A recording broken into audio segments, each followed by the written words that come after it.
So thank you very much for having me here. It seems, well, 26 years since I was here as a student. The room was different. I'm not sure this was the room, but it was, well, it was a great experience for me. Some great guys sitting in front, like today. So it was school in political economy. And so I had people like Helen Heldman sitting and teaching, and Roger Myerson, and Persson, and I mean, all these great people in political economy. And they would present, and then the others were listening and very self-confident in what they were doing. But then there was an old guy sitting there in the back that would apparently, at least for us students, seem to be sleeping all the time. Then every now and then he would raise his hand, and whoever was the speaker was frozen and listening carefully to what the man was asking. And after the first day, we were very curious about who was this man, and we were told, oh, that's Kenaro. And so this was clearly, I mean, what was shocking for us was that it was this man sleeping, and then he was asking amazing questions. How was that? So after 26 years, so I'm back, and I'm very glad to be here. I think I have to stay here for that. And what I'm going to do is to keep on talking about what Marcus has just introduced. So endogenous competition, meaning here endogenous markups, so markups that are varied. What I will do is to build on what Marcus just presented, using specific functional forms within this family, this broad families of utility function that give you variable markups, even with monopolistic competition. And I will address three main issues, but I would like to give you a broader view of what I'm going to talk about. So now it is like 20 years or more that we've been working with firm level data and firm heterogeneity, also with quantitative models. And one question one may ask is if some of the great trade economists from the past was coming back without knowing what has happened in the last 20, 30 years, and you would ask us, okay, good, you've done all these things at the micro level, but I'm used to think at the aggregate level, sector, or even the economy level. And there are a lot of results that we've been deriving from comparative advantage to trade policy, etc. at that level. So what should is there anything in what I know already that I should update, given all the work that have been done in the last years? Of course, there are things that have happened and are relevant, but there are also a lot of things for which the answer is not obvious, because maybe either we didn't ask the question that this person would ask coming from the past, or because there's been this reliance on CS and authenticity has created a sort of a straitjacket, so that when you go at the aggregate level, then without pushing the view towards the Arkolakis, Costino Rodriguez square, that at the aggregate level everything is the same. But indeed, at the aggregate level, you lose a lot of the richness. So if you want to go from the micro, so all this heterogeneity, but the aggregate up to the macro, then most of the time, or at least several times, if you're interested only in the macro part, you may simply forget about what is happening below. At least this is the impression. This has to do, as I will show you, with the CS assumption several times. And that's why I'm building on this variable elasticity of demand. Three topics I'm going to cover. I will start today talking about welfare implications. You had a question about this, so this is really what I'm going to spend today on, and also probably part of the beginning tomorrow. Then I will look at a second aspect, which is comparative advantage. That is, okay, there is all this heterogeneity that we think and we see is relevant in the data. Should we change our understanding of comparative advantage? This is probably a first order question from someone coming from the last century. But if you think about papers that are trying to address this issue, there are very, very few. And actually, there is only one that is broadly cited. And so this would be the topic of the second lecture or set of slides. And then the last topic, the third and last, will be about growth and trade. So you've seen, I mean, during this week, you've seen a lot, especially in terms of quantitative modesty, and also what Mark was discussing now. Our typical comparative statics is an experiment in which we start with some trade metrics, so some trade barriers, and then we shock these trade barriers, and then we see how the economy reacts, and maybe in general equilibrium we have all sorts of effects. But another important line of discussion in the past, and also recently, but not typically what we look at, is so what we do. I said we take everything as given, then we shock the trade matrix, and we see what happens. Another line would be to say, okay, let's take the trade matrix as given and consider what happens. For example, if one of the countries is growing, maybe through improved technology. I'm not going to model anything of this. You've seen innovation just today in Mark's lecture. But then the question would be, so if China grows, is this good or bad for the trading partners? And another question that was debated a lot also in this very place, because attracted the interest of theories like Aumann and Sonnenschein, is in general equilibrium. If my country grows, maybe as a positive technological development, are there situations in which, from a welfare point of view, my country would be worse off? What is called immiserizing growth. So that is what I will develop in the third group of slides. So let's start with welfare. So clearly, you asked the question because you realized immediately that there is a lot of going on. And I will make the point that, again, you need to deviate from CS if you want to see some real action in terms of aggregate welfare effects when you have firm heterogeneity.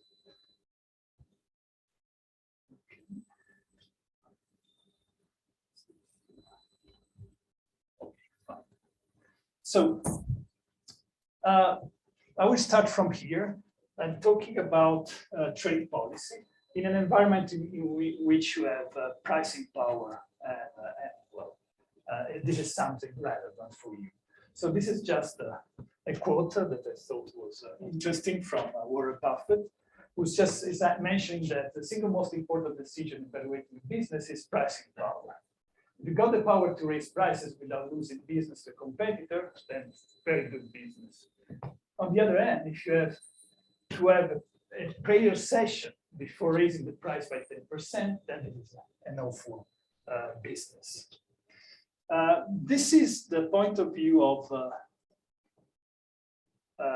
businesses, but then there are also in our literature there are things that are highlighting how important is market power. It seems that the opposite should be true. No? If you have the power to raise prices and you didn't do it, then you have bad management. That could be. Yes, that also could be. Yes, I'm sure. Unfortunately, I think he had his last lunch. Yeah, he had last lunch. Right? In any case, probably special, but very much. Yes.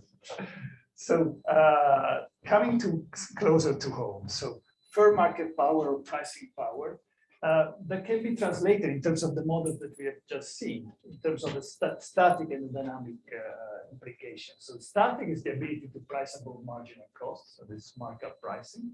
And dynamic is the ability to pass cost increases to customers through price increases without harming too much your sales. And so this is the pass-through.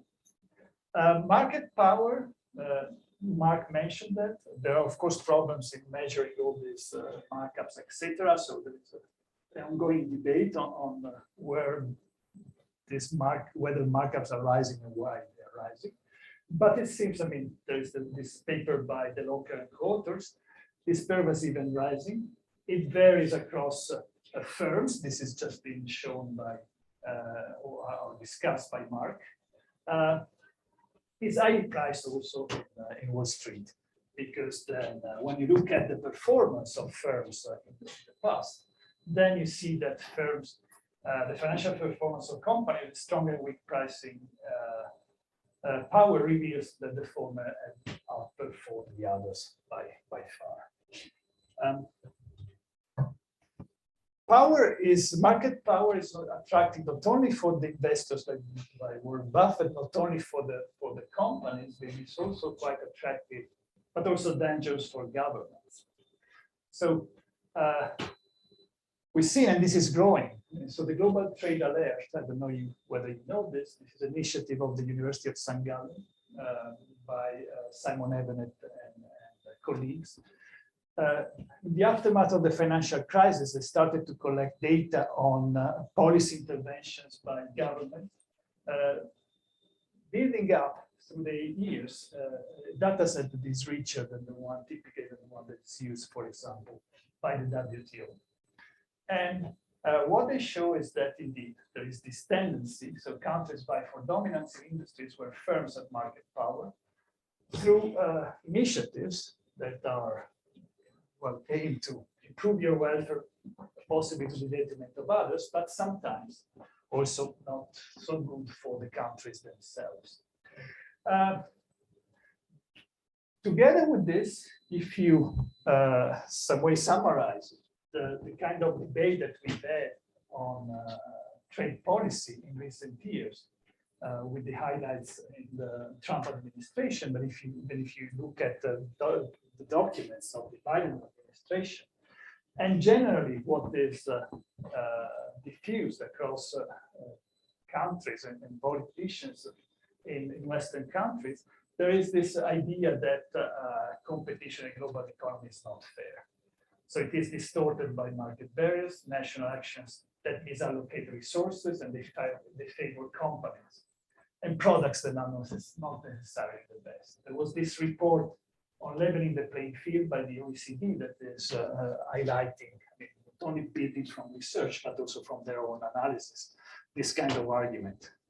So an important consequence of this approach is grumpy approach to trade international competition, an active approach against foreign competition, is what we are seeing. So essentially that reactions or perception of fair trade practices or unfair trade practices to start with, they endanger the rules-based multilateral system that is the pillar of the WTO. So the idea that there are a lot of issues that you cannot solve unilaterally, bilaterally, because this is really going to compromise the entire allocation of resources across the world, but you have to solve them in a way that is institutionalized at the level of the WTO. If you take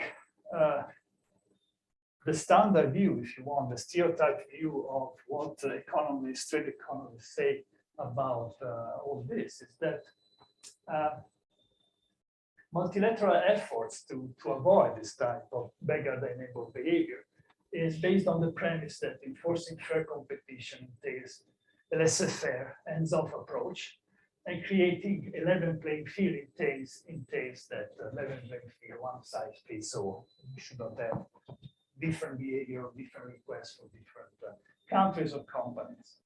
Now, the question that is, of course, that arises immediately is the following. So does fair competition require governments to coordinate on a laissez-faire approach, which even when firms have market power, and can a one-size-fits-all approach really deliver a level playing field? So this sort of simple approach that says, okay, the market works well, don't do anything to the market, and you're going to get fair competition if you just remove this sort of bad behavior and you impose this one-size-fits-all.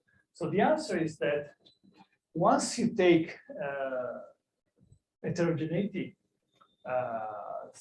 seriously, then, and of course market power seriously, not in the CS framework, then the answer to the first question is no, that's not fair.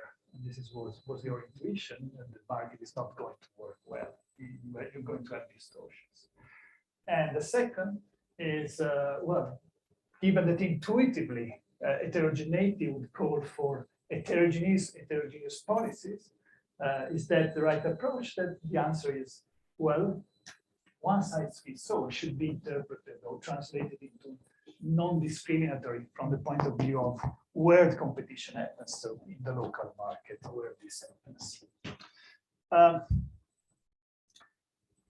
An important point, and that you've seen a lot of this during this week, is that the new quantitative models that we use, and I have also used, typically rely on a setup in which the market outcome is first best, or at least you may have this allocation between sectors, but clearly not within sectors. And actually, if you take the ACR, so the Arkolakis, Costino, Rodriguez-Clares approach, there they model an economy in which doing nothing, so not having any sort of intervention, delivers you the best possible allocation. And then whatever is imposed is going to be bad, which means that vice versa, whenever the closer you get to this laissez-faire situation, the better it is for the countries. Now, this assumption is clearly helping a lot. As I said, I've used these models too, so it's the general point that I want to make. And the point that I want to make is that, well, this is embedding in the models in which we quantify the effects of trade policy, an underlying assumption that the market outcome is first best, or at least is efficient. So, which is some way imposing something implicitly into our policy analysis. In perfect competition, the free market is efficient both between and between industries. So again, the best cooperative multilateral trade policy is no policy intervention. And it's also what you would like to avoid through these multilateral agreements is what you have been taught by Bob Steger, that is that countries may have a unilateral incentive to deviate from free trade, to manipulate the terms of trade. And this is creating externalities to other countries. And that's why you want to have a multilateral approach to deal with that. With monopolistic competition and constant markups, the free market is efficient within these industries, not necessarily between industries, if market power, that is essentially that the elasticity of demand varies across them. The best cooperative multilateral policy within industry for industry is no policy intervention.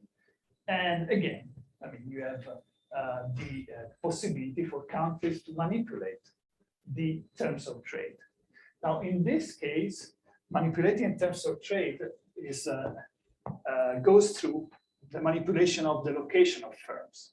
And these are the results discussed, for example, by Ralph Hossa.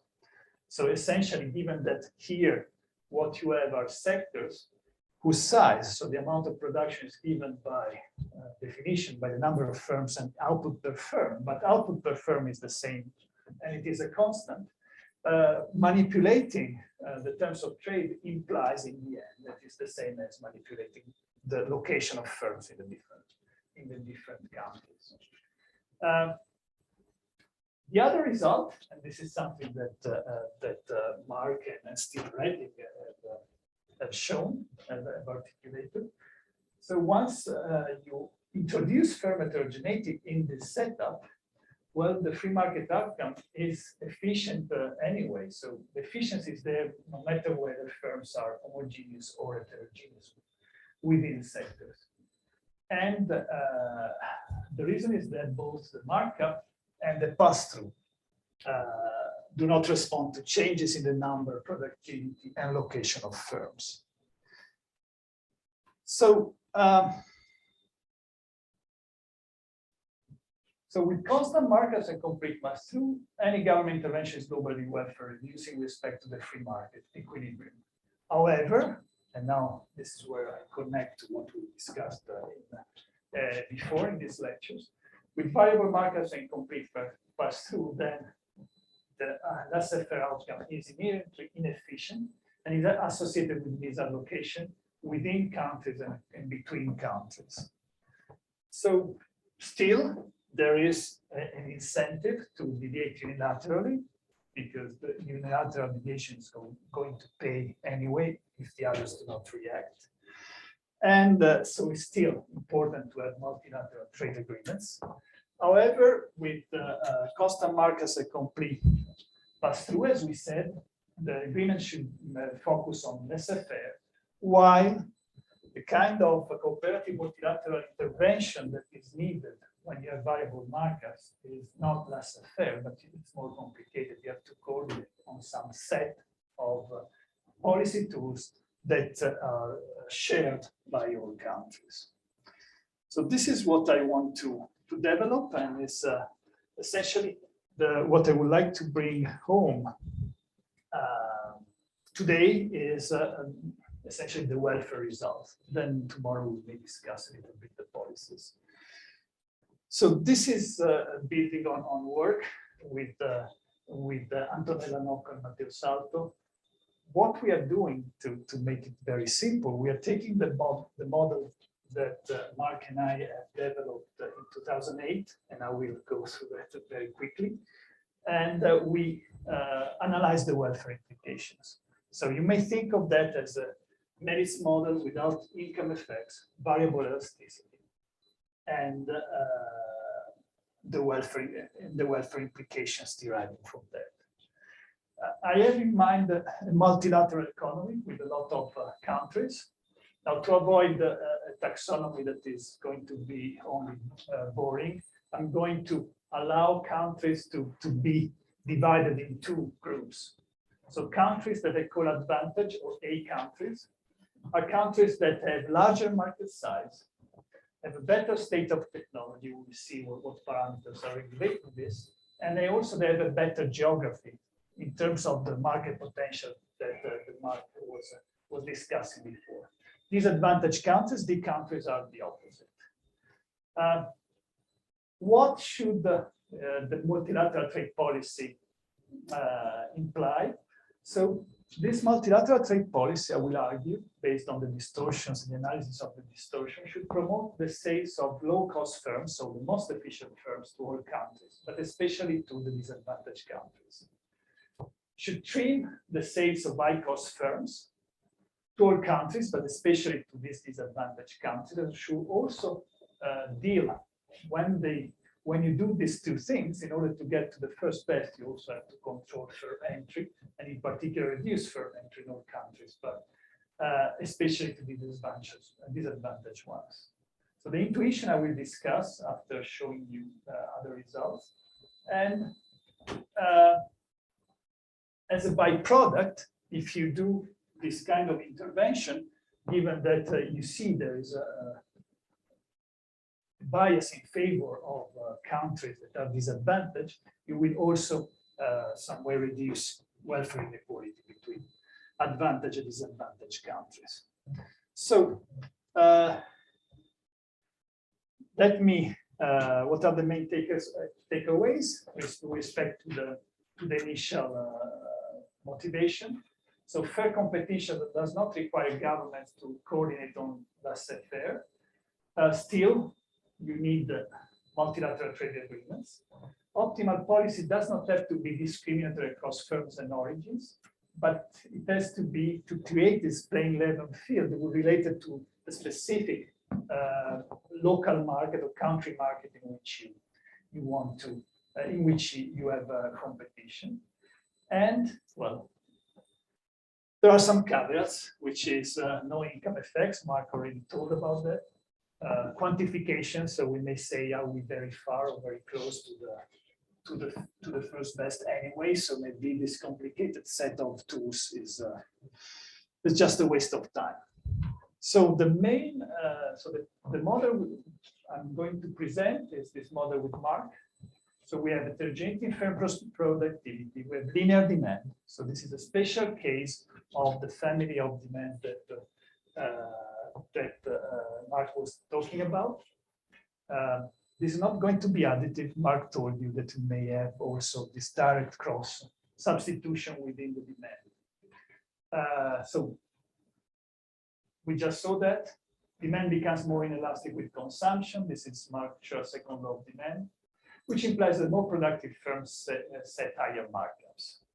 Marginal revenue becomes more elastic with consumption. And this is this second law prime, and which implies, but it's not implied by MSLD, and for which we see also already there is growing support in the data. And pass-through, therefore, is going to be lower for more productive firms. There is an outside good, which is going to absorb all the income effects. And what is one could say, okay, now this outside good, why do we want to have that? It's going to simplify things. Also, we have a good understanding of what are the implications in this work, again, that I already cited by Ralph Fossa, is discussing the pros and cons of models with outside good and not without outside good. So what is the outside good is a perfectly competitive good produced under constant returns to scale that is freely traded around the world. Since this good is freely traded, perfectly competitive, the price is going to be the same everywhere, equal to the marginal cost. The marginal cost is going to be pinning down this equality is going to pin down the wage at the same level in all countries. So models with the outside good are isolating the effect of firm policies on firm location, this firm shifting effect I was discussing before. If you didn't have the outside good, then you would focus more on formally the terms of trade, so the price of imports versus the price of exports. Quasi-linear preferences, they have, of course, the shortcoming. There are no income effects, but allow you for a straightforward definition of global welfare, just the sum of indirect utilities. Is placing all the attention on social surplus, which is at the core of the partial equilibrium analysis of trade policy. And then, as we see, analytical solvability reach for all sorts of asymmetries, which in this setup is quite important. This is what I said already, and this is also, we discussed that already. So let me just go quickly to the model. So this is the utility. So the utility components, there is this is the consumption. Up to here, yes, this is the consumption of the outside good. So you see enters linearly, and then you have this bunch of things here that are capturing the UC or UQ that Mark was showing before. So how do you understand this? For a moment, think that gamma is equal to 0. If gamma is equal to 0, this term is not going to be here. And you're left with two terms. One is an integral, so think intuitively it's a sum. It's a sum of quantities consumed by this consumer called epsilon. So epsilon is an index. And then is minus the sum of the squares. So the square of the sums of consumption. So you have total consumption here, total consumption there. This is to the square, but as you see, there is essentially what matters for you is aggregate consumption. It doesn't matter how you split your consumption across varieties. So it is homogeneous. This term is what is introducing product differentiation, because this is the sum of the squares of consumption. So if you take a total amount of consumption, what this is showing here is a sort of a Findel index of concentration of consumption. And this comes with a minus, so it is a penalty of the concentration of consumption, a subset of varieties. Penalty that is measured by gamma. So the larger is gamma, the stronger is the penalty. And this is what creates your log of variety, or it's introducing product differentiation. And product differentiation is more pronounced the larger is gamma. So this is how this system works. If you were additive separable, we would be in this gamma equal to 0 situation to map back to what Mark was discussing before. And if you wanted to have interaction between firms, we would need to get rid of the outside good so that we would have an income effect and marginal utility of income, which is different from one, it is endogenous, which is going to create all the action that we saw before. Now here, since we have the cross substitutability, so here, then we don't need, well, we don't need to have this also general equilibrium effects. The outside good is, as I said, is produce perfect competition, unit labor requirement equal to 1. The perfectly traded, free traded across countries. And then we have the standard Pareto assumption. So productivity is drawn from a Pareto distribution. It turns out that it's easier to write everything in terms of the inverse of the TFP, so the unit labor requirement. Here is only labor. And this is the distribution that you get. So it is an inverse Pareto. Crucial parameters here, there is a parameter of the support that will become particularly relevant tomorrow when I will talk about growth.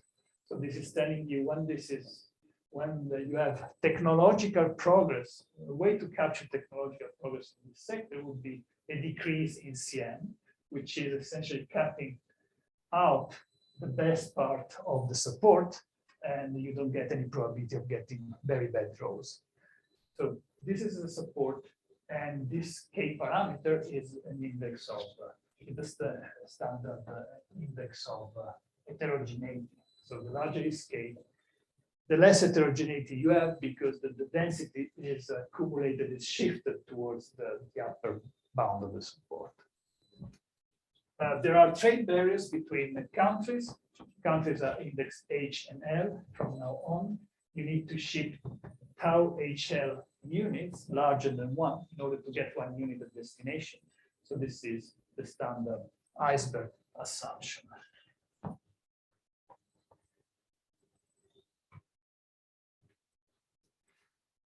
Already said, the outside good is there to pin down the wage to 1. You can maximize the utility, and what you get is demand. There are LL consumers and workers in country L. This is the individual demand that comes from the utility maximization. And you see also here why the quasi-linearity is simple, because you don't have to write the Lagrangian for this. Just take Q0 L from out of the budget constraint, you plug it into the utility. The utility is quasi-linear, so that you have a very simple problem to solve. And out of the problem, you get this demand function. So what it says is that the quantity is decreasing the price, so we're going to have market power. And then there is something endogenous, which is the vertical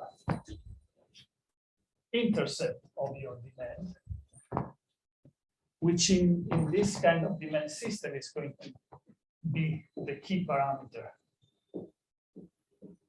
that is going to rule all the shifts that we've seen discussed by Mark.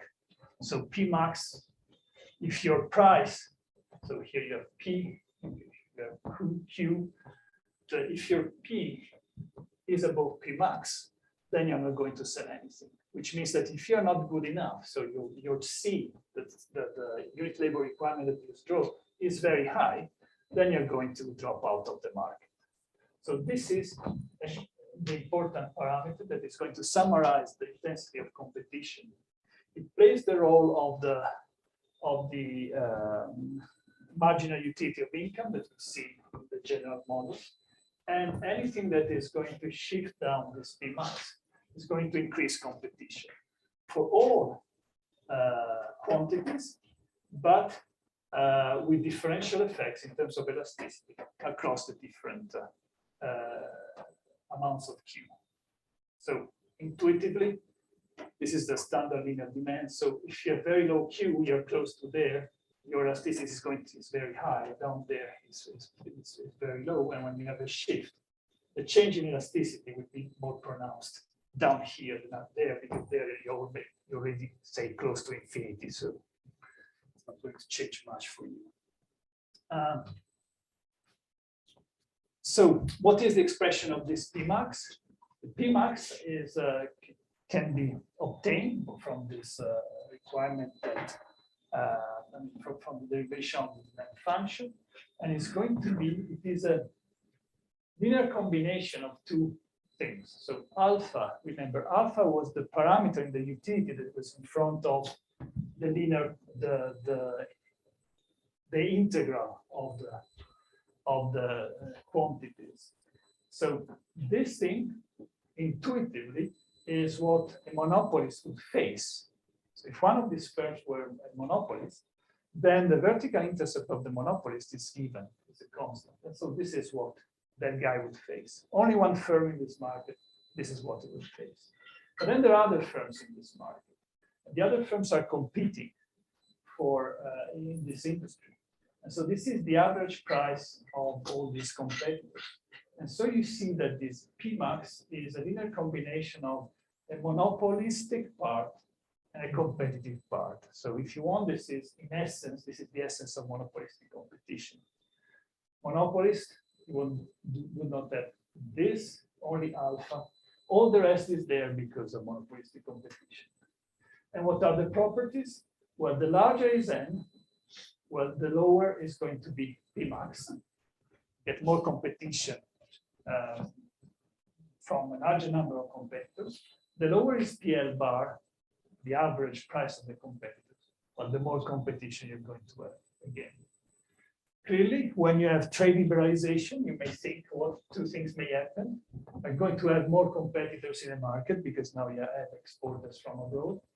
And also, even without firm heterogeneity, if I reduce trade barriers, well, the price at which these foreign competitors are going to be able to sell is going to be lower because they have a lower cost to pay in order to reach the market. So trade liberalization is going to shift Pmax down.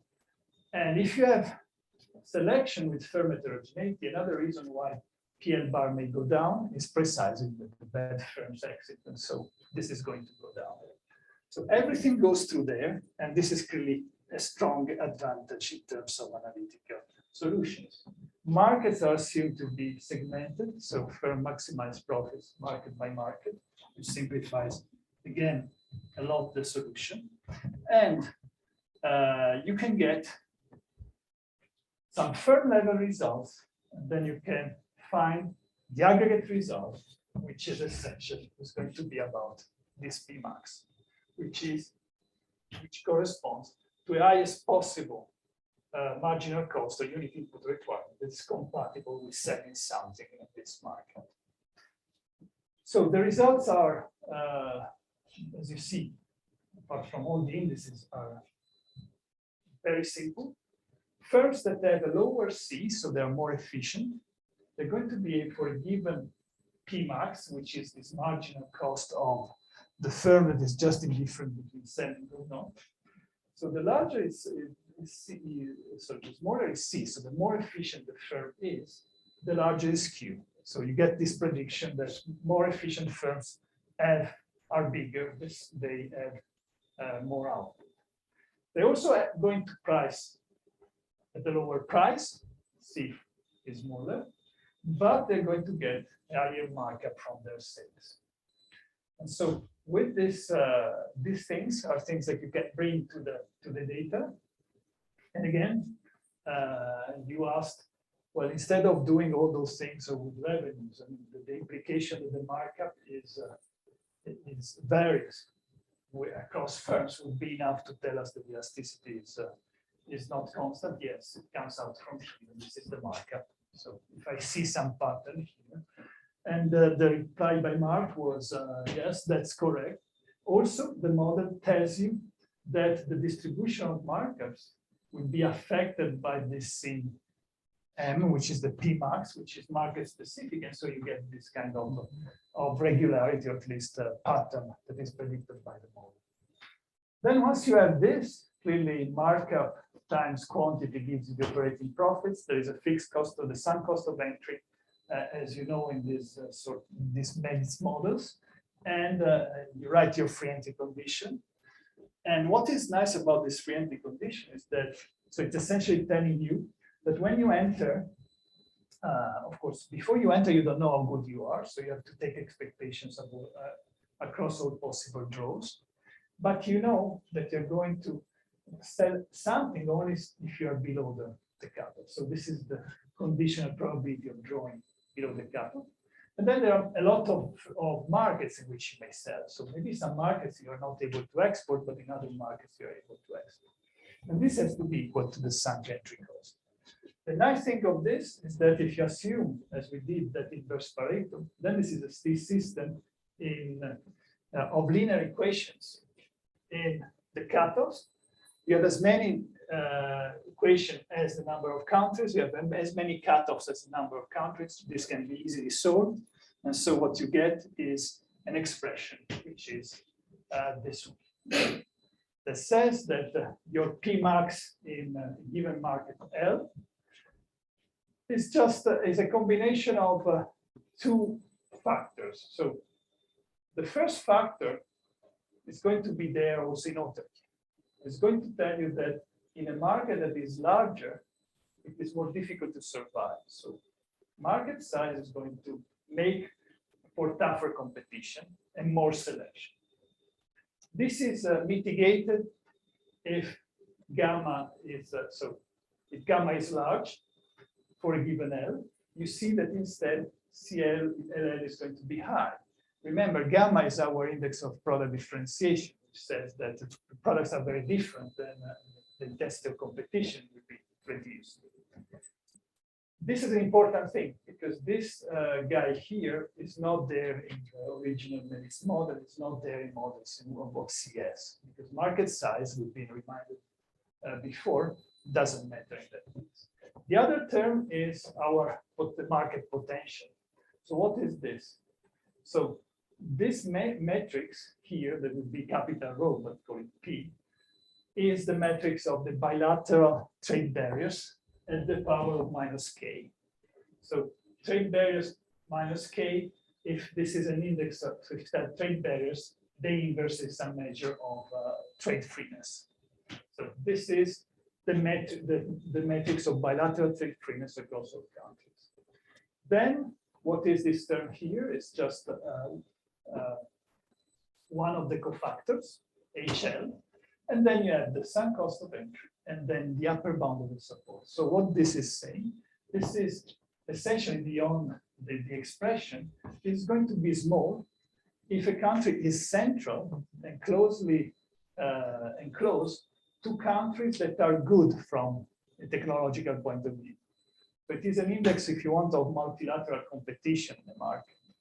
If you are in a country that is central, say Belgium, even if the country in Europe, even if Belgium is small, it's going to be a very competitive market because you have the UK, Germany, France, all around, and they're very close in terms of the trade metrics. And also, we may think that they are countries that have good technological opportunities, so their CMH is small, or it is easy to enter. They have markets in which it's more easy to enter. So when this term is small, so you're close to markets that are very good from a technological point of view, you see CL is going to be small, so competition in Belgium will be strong, even if Belgium has a very small L. So this is the, so I have until, sorry. Yeah, so now I will wrap up on this with showing you that this is the market outcome. Now, which countries are going to be more competitive and therefore going to have higher welfare? Those who have a small CL, these are large countries with good technology, close to and good geography. And so these are the advantage countries. So advantage countries are going to have higher welfare. Now you can ask the planner to solve the problem again and say, okay, now you give the planner, of course to the planner, markup pricing is irrelevant. It's going to allocate things in an efficient way. And what would you get in the end is something that looks pretty much the same. So you're going to get an expression that has this market size component and the component of competition. Can you spot the difference between this and this? So look at this one, and you look at this one. It's only the two. It's only the two. Now, it's not a magic number. There is a reason, because these dimensions are linear, and you can actually draw or well get to this result intuitively simply looking at this picture here and think about sales proportionality theorem. So the two comes out from there, but simply because essentially the profit of the firm is not capturing the consumer surplus, which happens to be half of that. So this is essentially why you have a two. But this is not important that it is a two. The important thing is that the market is imposing weaker competition than the planner. And so I will stop here and I will start from there tomorrow. So what we have to bring home for tonight, I mean, of course, you don't have to think about that all night, is